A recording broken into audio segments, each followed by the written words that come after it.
Erokamana nya kenlere makare ma bende pe makelo ne Lilian Ngala kama intiere be ose winyi duon jolony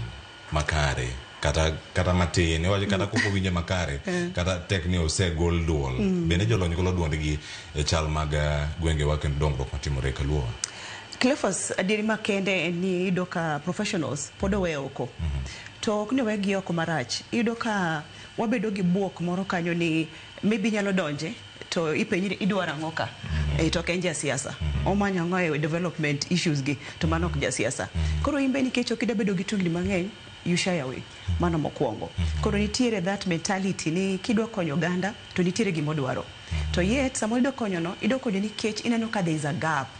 koro gap ni emonigo beni wang'iyo kaka wanyalo tiyo gi joma nie politics joma nitiere siasa joma nitiere sirikal we work together but one gi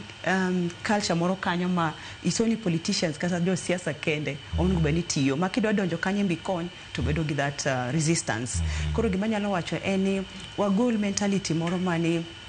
only jo siasa mo depend irgi wambe kaka jo professionals onego beni ntiere kama watimo kata ka in gi development agenda mari kata be mara foundation mari onego be omiwa field moro ma everybody is equal ma wanyalo konyo ganda but one gi kido moro kanyo matamu watiyo maber together mara riyo si mopogore gi mano gi maneno eni wawacho ni politics is dirty koro as professionals afadhali wabed joma clean koro pada donje koro fear no bende nitiere Cleophas adiri makende nikech kidwa temo donjo mondo ikony to afadhali kikabedi kech ibo biyanya gikailago koro dirtiness neno kata ka chilo mwane no yudo ka tamu mondo wati together it's high time mondo jo professionals bedo gi chir mar donje weche mag development go jite kuja donje siasa but inyalo participate without donje to kata ki donje bende it's still okay as long as in gi mindset mar konyo jo piny but mindset wa kaka jo Uganda maluo kata Uganda ba Nyikora Mogi wan gi gimoro ma koken ngane mowacho and ma okawacho ni wach ging ping but one gi mentality more it has to be one person ema wuoyo to one person to forget ni un gi ji kata 1,000 professionals maka gibiro mang'eny ka gibiro together you can have very good ideas Cleophas king'iyo pinje moko mogo tong kodwa kabinde moko mogo tong kodwa okada wacho nying gi ing'i kaka gitiyo iyudo kata ka buses matero wathuchewa madiri mane public domain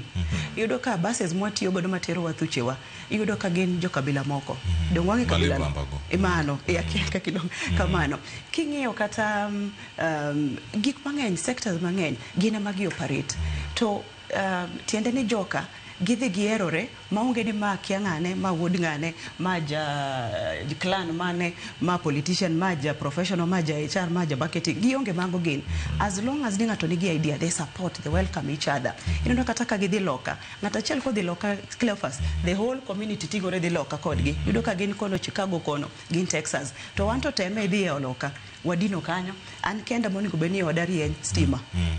dala machielo chako ng'udi stima liele nikech nyathino biro loya kobedo jatelo moro obiro inga it's a very very bad mentality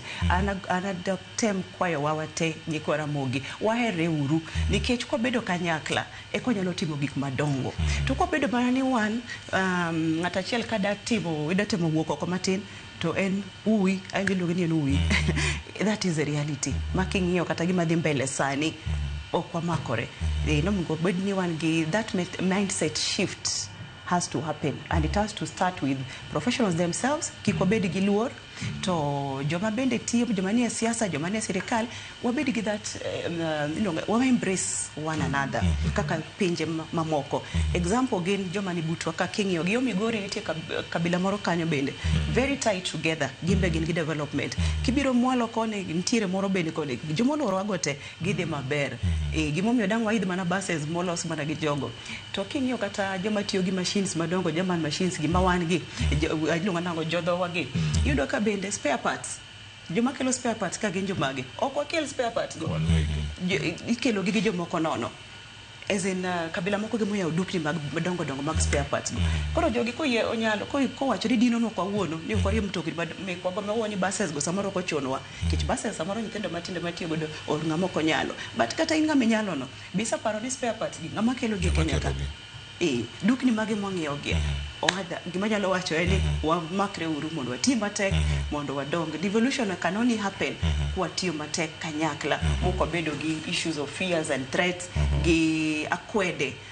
no is another thing ma tieko wa kaka kabila wa to adieri koko